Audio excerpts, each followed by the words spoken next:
조선 영조 시대 깊은 학문이 세계가 오직 남성들만의 전유물이었던 시절, 그 단단한 벽을 뚫고 한 줄기 빛처럼 피어난 이름이 있습니다.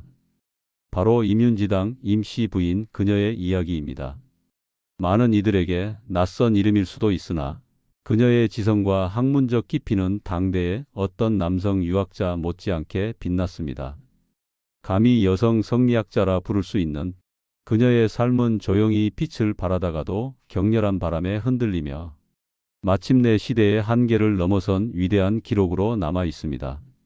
이야기는 그녀가 태어난 해 영조 12년 1736년으로 거슬러 올라갑니다.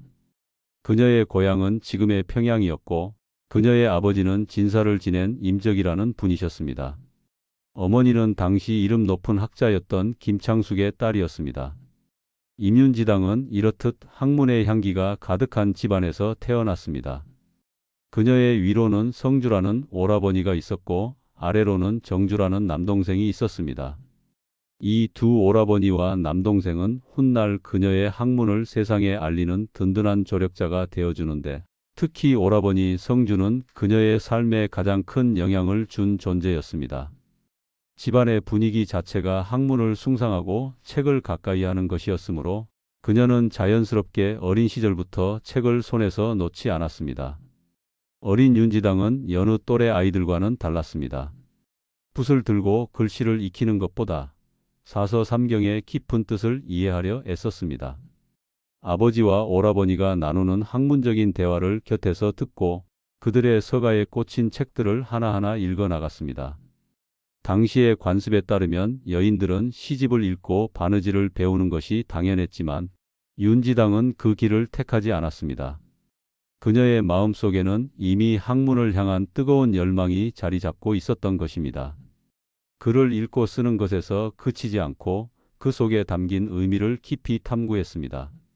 성리학의 핵심이라 할 수 있는 이기론과 인성론에 매료되어 그 복잡하고 난해한 개념들을 이해하기 위해 밤을 새우기도 했습니다. 오라버니 성주는 그런 동생을 누구보다 깊이 이해하고 응원해 주었습니다. 그는 동생의 뛰어난 재능을 알아보고 남성들에게만 허락되었던 학문이 세계로 동생을 이끌었습니다. 성주 오라버니는 동생에게 책을 권하고 함께 학문에 대해 토론하며 그녀의 사상적 기반을 닦아주었습니다. 그들의 대화는 단순한 남매의 대화를 넘어선 지식인으로서의 진지한 교류였습니다. 이런 환경 덕분에 윤지당은 오라버니의 학문적 지도를 받으며 자신만의 사상과 학문 체계를 세워나갈 수 있었습니다.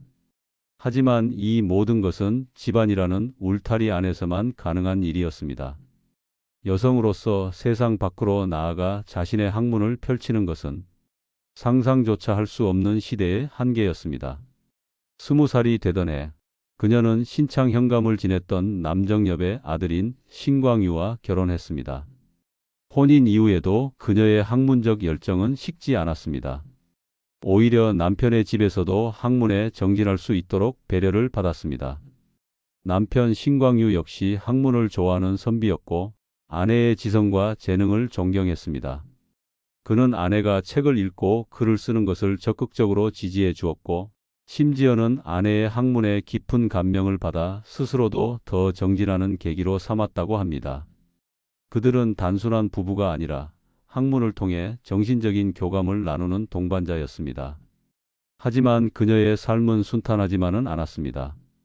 시집 온 지 얼마 되지 않아 남편이 병을 얻어 세상을 떠났고 그녀는 29의 젊은 나이에 홀로 남겨지게 됩니다. 슬픔과 절망 속에서도 그녀는 오직 학문에 매달렸습니다. 남편과의 약속, 그리고 자신의 내면에 타오르는 학문에 대한 갈망을 멈출 수 없었기 때문입니다.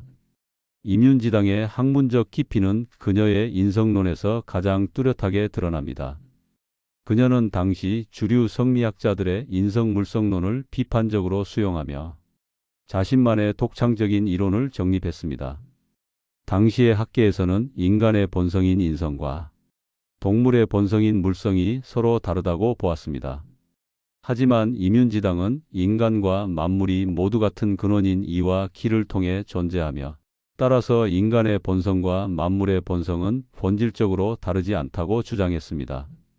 즉, 만물은 이와 기의 조화로 이루어지며 인간만이 특별히 도덕적인 본성을 지니고 태어나는 것이 아니라 모든 생명체는 각자의 이치를 품고 있다는 것입니다.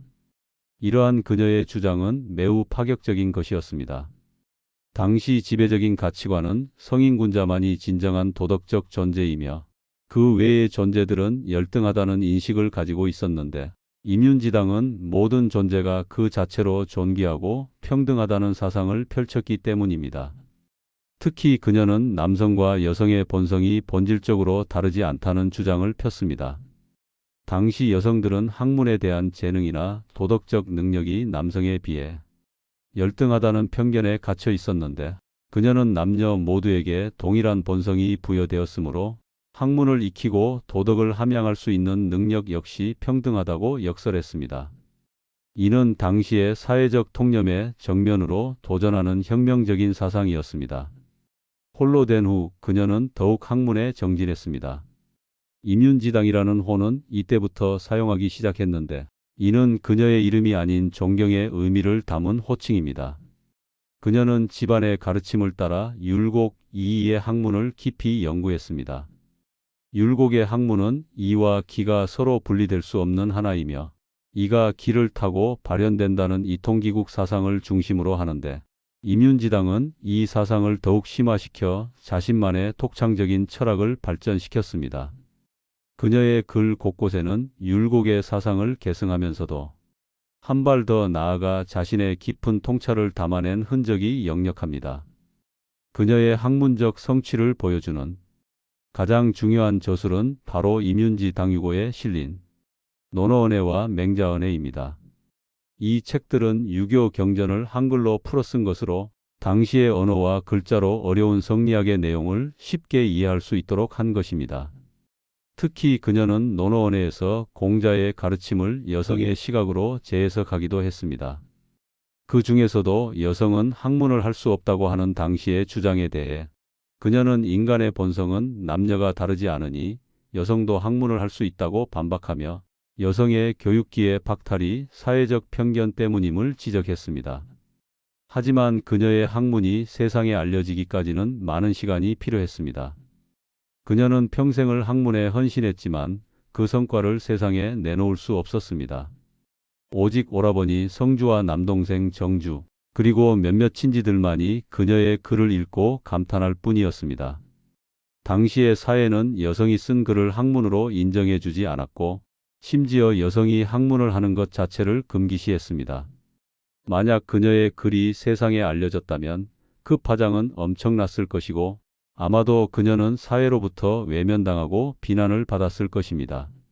그녀는 그 모든 것을 알았기에 자신의 학문을 조용히 자신의 내면에 쌓아두어야만 했습니다. 오라버니 성주는 동생의 천재성을 세상에 알리고 싶어 했지만 그녀의 뜻을 존중해 그녀가 살아있는 동안에는 어떤 글도 세상에 내보내지 않았습니다. 그러나 그녀가 오랜 병을 앓다가 58세의 나이로 세상을 떠난 후 그녀의 유고를 정리하여 임윤지 당유고를 간행했습니다. 이는 오라버니가 동생의 학문을 세상에 드러내고자 하는 간절한 염원이 있었기 때문입니다. 이 책에는 그녀의 시와 논문, 그리고 그녀의 학문적 사상이 담긴 글들이 실려 있습니다. 오라버니는 서문을 통해 동생의 학문이 남성 학자들 못지않음을 강조하며 동생의 천재성이 오직 사회적 편견 때문에 세상에 알려지지 못했음을 안타까워했습니다. 임윤지 당유고가 간행된 이후에도 그녀의 이름은 널리 알려지지 못했습니다. 당시의 학계는 여성이 쓴 글을 평가할 가치조차 없다고 여겼기 때문입니다. 그녀의 학문적 업적은 오직 소수의 친지들 사이에서만 회자되었고, 많은 이들에게는 잊혀진 이름으로 남게 되었습니다. 그녀의 사상이 시대를 너무 앞서갔기 때문일 수도 있고, 단순히 여성이라는 이유 때문이었을 수도 있습니다. 어쨌든 그녀의 위대한 학문은 오랜 시간 동안 깊은 잠에 빠져 있었습니다. 그러나 진실은 언젠가 드러나는 법입니다. 근대에 이르러 여성운동이 활발해지고 여성의 권리에 대한 인식이 높아지면서 그녀의 학문이 재조명되기 시작했습니다. 그녀의 글이 담긴 임윤지 당유고가 다시 세상의 빛을 보게 되었고, 학자들은 그 글 속에 담긴 깊은 통찰력과 독창적인 사상에 감탄을 금치 못했습니다. 그녀가 주장했던 남녀평등 사상은 근대적 가치관과도 맞닿아 있었고, 그녀의 성리학적 이론은 기존의 학설을 뛰어넘는 새로운 해석으로 평가받았습니다. 임윤지당은 단순한 여성 작가가 아니었습니다. 그녀는 조선 성리학의 주류를 비판적으로 수용하고 자신만의 독창적인 사상을 정립한 위대한 철학자였습니다. 그녀는 시대를 앞서간 선구자였고, 오직 학문을 향한 순수한 열정으로 자신의 삶을 채워나간 진정한 지식인이었습니다. 그녀의 삶은 조용했지만 그녀의 사상은 한 시대의 편견을 뒤흔들기에 충분할 만큼 강력했습니다. 남성들의 전유물이었던 학문이 세계에 조용히 발을 디디고 그 안에서 자신만의 고유한 빛을 발했던 그녀의 이야기는 오늘날 우리에게도 깊은 울림을 전해줍니다. 그녀의 삶은 어쩌면 고독했을지도 모릅니다. 학문을 함께 나눌 동지가 많지 않았고 자신의 생각을 세상에 자유롭게 펼칠 수 없었으니 말입니다. 그러나 그녀에게는 오라버니 성주와 같은 든든한 후원자가 있었고, 무엇보다 그녀 자신에게는 학문을 향한 굳건한 신념이 있었습니다.